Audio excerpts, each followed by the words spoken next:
قسمت کا لکھا ہوا ہر شخص کو ملتا ہے، یہ بات طے ہے۔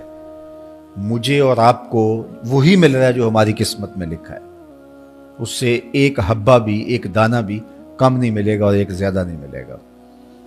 صحیح حدیث ہے، بخاری کی دیگر کتب حدیث میں موجود ہے، جب بچہ شکم مادر میں 120 دن کا ہوتا ہے تو 4 ماہ کا جب بچہ شکم مادر میں ہوتا ہے تو اس کی روح پھونکی جاتی ہے، تو فرشتہ آ کے اس کی عمر بھی لکھ جاتا ہے، اس کا شقی و سعید ہونا بھی لکھ جاتا ہے اور اس کا رزق بھی لکھ جاتا ہے۔ تو رزق جو لکھا گیا وہ ہمیں ملے گا، اور جب جب ملنا ہے تب تب ملے گا۔ جو لکھا گیا ہے وہ بہر صورت ہمیں حاصل ہوگا۔ اب وہ جو ہماری قسمت کا رزق ہے اس کے حصول کا ذریعہ کیا ہے؟ بذریعہ حلال ملتا ہے یا اس کے ذرائع حصول کے وہ حرام ہیں؟ تو یہ اللہ کے ذکر کو چھوڑنے کی سزا یہ ہے کہ ملا وہی جو قسمت کا تھا، لیکن دولت عثمان نہ ملی، دولت قارون ملی۔ لکھا جو تھا، مقسوم تھا، ملا وہی، ایک دانہ بھی زیادہ نہیں ملا اور ایک دانہ بھی کم نہیں ملا، لیکن اس کی سزا کاٹنی پڑے گی اس لیے کہ حصول کے ذرائع حرام تھے۔ تو حضرت اکرمہ رضی اللہ تعالیٰ عنہ فرماتے ہیں کسبن حرامن، تو معیشت تنگ کیسے ہوتی ہے؟ بندہ کہتا ہے کہ یہ تو بڑا کما رہا ہے لیکن کما بذریعہ حرام رہا ہے۔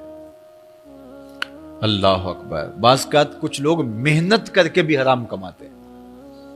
ہم نے دیکھا کہ اس گرمی میں جو لوگ مزدوری کرتے ہیں اور بالخصوص لوہے کی بھٹی پہ جو کام کرنے والے ہیں، کتنا سخت کام ہے، لیکن وہاں بھی جو ہے وہ چاہے 15-20 منٹ جو ہے وہ خیانت کر کے اپنے اس رزق کو حرام بنا لیں اور ناجائز کر لیں، اتنی مشقت کے باوجود بھی کیتی کتری پئی کھو محمد پھر سکہ بنے زردہ۔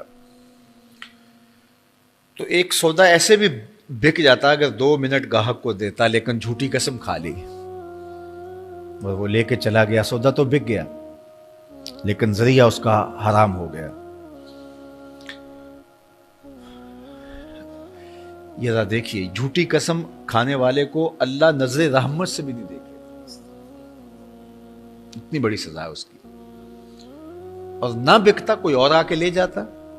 جو قسمت میں لکھا ہے وہ تو آپ کا ہر صورت میں ہوگا، لیکن کچھ لوگوں کو اللہ کے ذکر کو چھوڑنے کا نتیجہ یہ ملتا ہے کہ پھر وہ ان کے ذرائع آمدنی جو ہوتے ہیں، محنت کے باوجود بھی کسب حرام ہو جاتا ہے کسی نہ کسی وجہ سے۔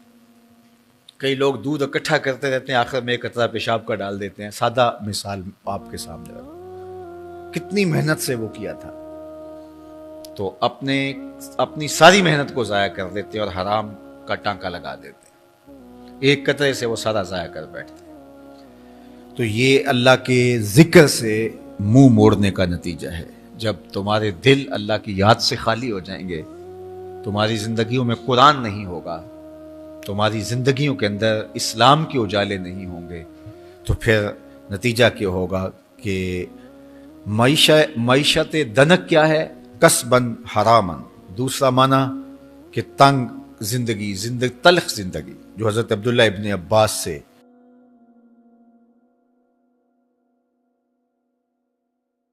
یہ امت خلیفہ بلا فصل، خلیفہ اول، امیر المومنین حضرت سیدنا ابو بکر صدیق رضی اللہ تعالیٰ عنہ کی مرہون منت ہے، ان کی احسان مند ہے۔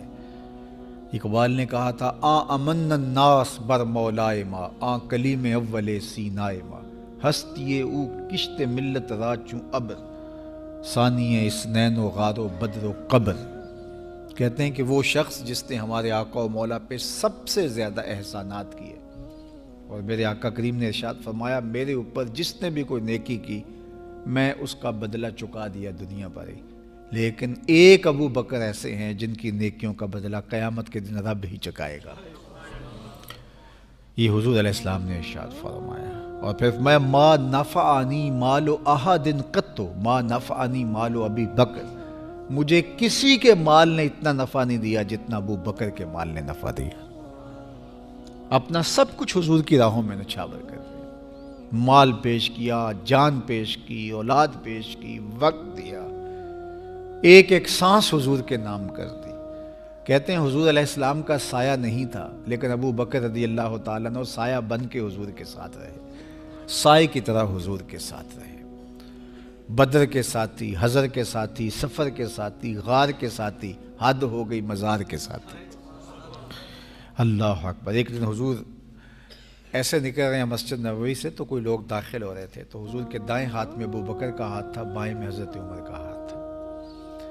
تو حضور ایسے دونوں کے ہاتھ پکڑ کے باہر نکل رہے تھے، تو کسی کو اندر آتے دیکھا تو اس کو دیکھ کر کے کہا قیامت کے دن ہم قبروں سے یوں ہی اٹھائے جائیں گے، میرے دائیں ہاتھ میں ابو بکر کا ہاتھ ہوگا، بائیں ہاتھ میں عمر کا ہاتھ ہوگا. اللہ اکبر. سیدہ کہول اہل الجنہ، جنت کے بوڑھوں کا سردار کہا. ابو بکر فی الجنہ، جنت کی بشارت دی. عشرہ مبشرہ میں سے پہلا نام حضرت ابو بکر رضی اللہ تعالیٰ عنہ کا ہے. فرمایا میرے 2 وزیر آسمان پہ ہیں، 2 وزیر زمین پہ ہیں. آسمان پہ میرے 2 وزیروں کا نام جبرائیل و میکائیل ہے، اور زمین پہ اوپر میرے 2 جو وزیر ہیں، ایک کا نام ابو بکر ہے، ایک کا نام عمر ہے. تو کیا شان ہے حضرت ابو بکر صدیق رضی اللہ تعالیٰ. ہر نبی کا صحابی عظمتوں کے معراج پہ ہے، لیکن جو شان حضور کے اس جاں نثار کو دی گئی ہے، اللہ اکبر. قرآن نے بھی کہا نا وَثَانِيَ اثْنَيْنِ إِذْ هُمَا فِي الْغَارِ. اللہ اکبر. 2 میں سے دوسرا، اللہ اکبر. جب وہ غار میں تھے، 2 میں سے دوسرا. اس لفظ کی خوبصورتی ملاحظہ کیجئے، 2 میں سے دوسرا. حضرت عمر کہا کرتے تھے، حضرت صدیق اکبر کا ذکر کرتے ساتھ رو پڑتے اور کہتے کہ ابو بکر میری ساری زندگی کی نیکیاں لے لیں، وہ غار والی ایک نیکی مجھے دے دیں. ساری نیکیاں زندگی کی ابو بکر لے لیں، ایک نیکی غار والی مجھے دے دیں. تو ان کی ساری نیکیاں ایک طرف اور ابو بکر کی ایک نیکی ایک طرف. اور حضرت عمر کہا کرتے تھے کاش میں ابو بکر کے سینے کا بال ہی ہوتا. کوئی کم شان ہے؟ یہ حضرت عمر کہہ رہے ہیں. یہ عمر جس کے بارے میں میرے حضور علیہ السلام نے فرمایا کہ میرے بعد اگر نبوت کا دروازہ بند نہ ہوا ہوتا، میرے بعد اگر کسی نے نبی ہونا ہوتا تو وہ عمر ہوتا. اتنی شانوں کے مالک. ان الشیطان یفر من ظل عمر، شیطان عمر کے سائے کو دیکھ کے بھاگ جاتا ہے. وہ عمر کہہ رہے ہیں کاش میں ابو بکر کے سینے پر اگا ہوا بال ہی ہوتا. یہ شان ہے، یہ عظمت ہے. سارے حضور کے صحابی عظمتوں کے معراج پر، لیکن ان کی شان ہی وکری ہے.